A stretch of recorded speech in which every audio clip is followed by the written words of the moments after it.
Please give a very warm welcome for Gilliana, Pacho.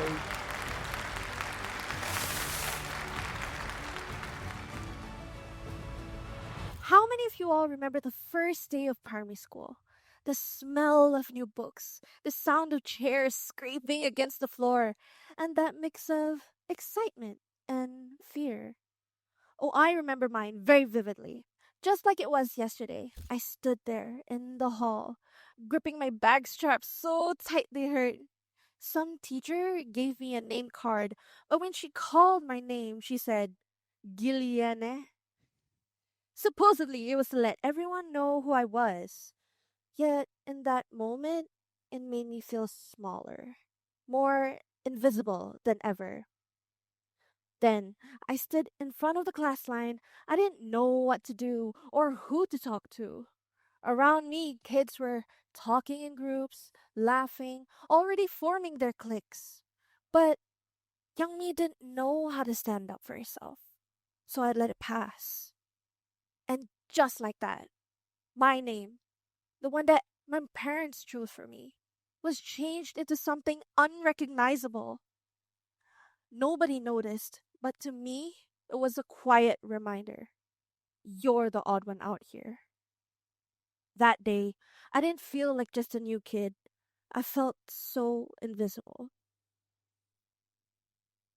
Moments like this, repeated after time, it quietly shapes our mental health.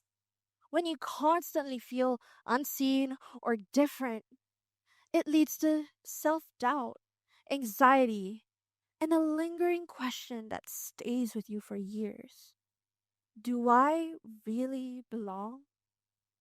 Time after time after time, I learned how to blend in, but being truly seen remained a challenge. Beneath every step forward, finishing school, getting roles, trying to shine, there was a silent, there were silent struggles. There was a pressure to compete, a fear of not being enough, and a lack of safe spaces to be vulnerable. In Singapore, a city built to be fast and efficient, I've seen how achievement is celebrated. Our worth is often tied to exams, reports, rankings, outcomes. But when are we gonna measure the true weight people carry inside? In today's fast paced world, silence is often mistaken for resilience. But real strength is when support is normal and asking for help is seen as courage, not weakness. And for a long time, I didn't know how to say, I'm not okay. That inability to speak up doesn't come from me alone, it comes from a society that teaches us to endure quietly. Mental health, then, isn't just personal, it's collective. But SG 120 gives us a chance to reimagine everything. And honestly, when I thought about the future, I didn't think about flying cars or robots doing our homework. I thought about something way more important, a feeling. A feeling of assurance, of knowing you can speak up and be heard and still be accepted, of knowing you belong here no matter what you're going through. Because you can have all the tech in the world, but if people still feel lonely, then what's the point? I think kindness is what can change that. In 2085, I see a Singapore where mental health is a right. Therapy is just as normal as a checkup. And schools teach empathy, just like they teach math. A future where asking for help doesn't feel weak. And kindness guides how we live, work, and study. That's a Singapore where everyone belongs. And maybe that's why my voice matters. Because I know that there are other youths just like me who don't always feel seen, heard, or even enough. And some might even think, why should we listen to you? So many of us have been told, just be strong. And so we hide our feelings until it feels like no one really knows us. But actually, that's why I'm here.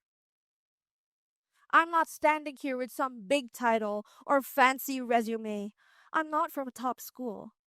I'm just a student who's proud to be from ITE. I always take pride in the work that I do. I'm always learning and growing.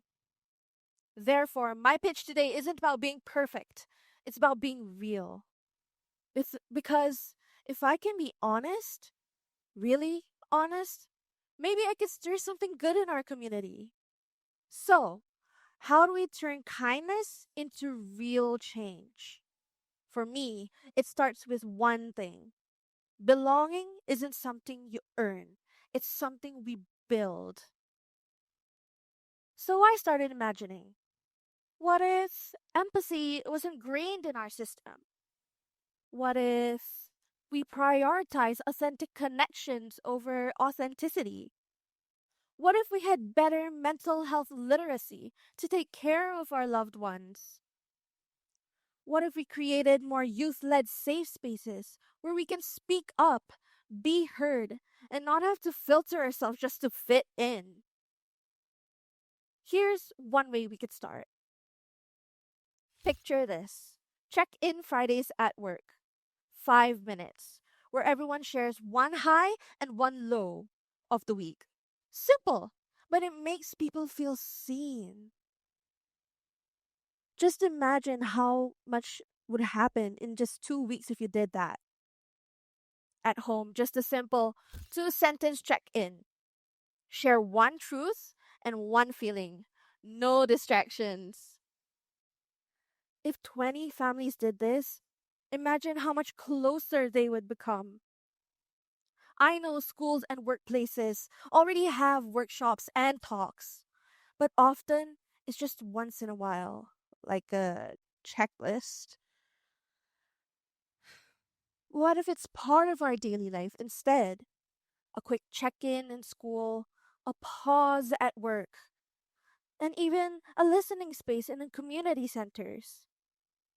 Small steps. But they could build a culture of empathy and a kampong spirit around mental well being, where everyone looks out for each other. Because kindness shouldn't just be an idea, it should be built into our system where everyone feels safe and just like we matter. And I think if I had grown up in Singapore just like that, I wouldn't have spent so much time wondering if I belonged. And that's the Singapore I want to build, not just for me, but for all of us. Thank you.